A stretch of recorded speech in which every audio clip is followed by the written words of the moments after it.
Welcome to today's deep dive.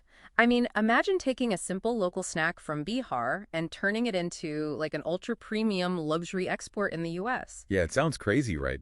But it is actually happening. Exactly. So, our mission today is to decode the 2026 Indian export boom. With the government injecting 25,060 crore rupees into the export promotion mission, we are looking at the exact playbook small businesses are using to go global. It is a massive shift for local agriculture. It really is. Okay, let's unpack this. How do everyday, highly localized items transform into highly profitable international commodities? Well, it starts with treating local agriculture like high-end luxury. The roadmap small businesses are following is the One District, One Product initiative. Right. And a perfect example of this is Phool Makhana, or foxnuts, from Bihar. Which is funny because usually local snacks don't exactly scream luxury. No, they really don't. Gotcha. But exporters are using a traditional measurement system called Suta. Oh, yeah, where one Suta is about 3.17 millimeters, right? It honestly reminds me of the 4 Cs of diamond grading. I mean, by the time you get to a 7 Suta Makhana, you aren't just selling a snack anymore. You are selling an ultra-premium luxury gifting item. What's fascinating here is how they legally protect that luxury status. Back in 2022, Mithila Makhana received a geographical indication, or GI tag. Wait, so like champagne? Yes, exactly like that. It isn't just a fancy label. It acts as a massive legal and marketing moat. You aren't competing with bulk seed suppliers anymore. Because you are selling a geographically protected superfood. Right, which gives you the leverage to command premium prices in discerning markets like the US and the EU. But wait, hold on. A GI tag is great for marketing, sure. But if I am a beginner shipping this across the ocean, doesn't the total landed cost just eat up all the profit margins for a small exporter? You mean things like port handling, labor, and ocean freight? Yeah, exactly. It seems like it would just wipe you out. You would think the logistics would eat you alive. But the math is actually quite forgiving.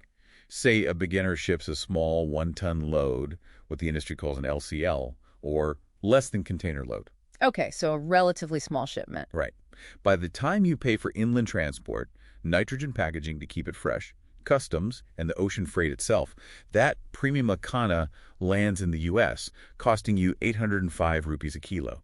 Okay. But because of that GI tag and 7 Suta grading, U.S. buyers are paying $15 a kilo for it. Wait, $15? That is over 1,200 rupees. Exactly. So you are walking away with a 36% gross margin on your very first small shipment. Oh, wow. Here's where it gets really interesting because the government essentially steps in to artificially boost that margin, right? Yeah, they absolutely do. They offer perks like the RODI-TEP scheme, which refunds embedded taxes. So things you already paid for, like electricity duty during processing, actually get paid back to you. Add in a 2.75% interest subvention, and your overhead shrinks even further. And if we connect this to the bigger picture, that 36% margin on a small shipment is just the floor. What do you mean by the floor? Well, once you establish a buyer and scale up to an FCL, a full container load, your per unit freight and handling costs plummet. At that volume, those profit margins easily push past 50%. That is incredible. But the margins are entirely useless if you don't have a buyer. Right, you need someone on the other end. Exactly. Who exactly is buying a ton of foxnuts or, say, Kolkata leather wallets? And how do you even find them halfway across the world? The hunt for buyers has gone completely digital. Exporters aren't flying out to expensive trade shows anymore. They're targeting procurement directors directly on LinkedIn using behavioral psychology. Oh, right. Instead of just sending a desperate cold message, they use frameworks like the BAB formula before-after bridge. Spot on. You paint a picture of the buyer's current problem, say, dealing with unreliable snack suppliers. Then, the afterworld where they have a guaranteed GI-tagged premium product, and your Makhana is the bridge getting them there. Or they use AI to grab their attention, build interest, create desire, and push for action. Exactly. It is an incredibly effective way to generate leads. But this raises an important question.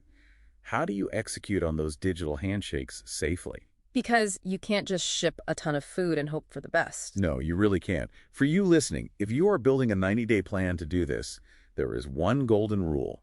Never source bulk without a paid sample. Right, because international buyers will instantly reject a shipment if the quality drops. Exactly. You also absolutely need a custom house agent. Think of a CHA as your local legal navigator. They ensure your product is classified under the exact right international HS code so customs officials don't freeze your container at the port. So what does this all mean? For you, the listener, stepping into global trade isn't about having massive corporate infrastructure anymore. It is about disciplined execution, leveraging localized clusters, and treating an everyday local crop like a diamond. It really completely reframes how we think about the global value of local heritage. It does. Which leaves us with a final thought for you to mull over. If these GI tags act as legal monopolies, could hyper-regional agricultural products from emerging markets become the new global champagne, completely upending traditional Western consumer monopolies?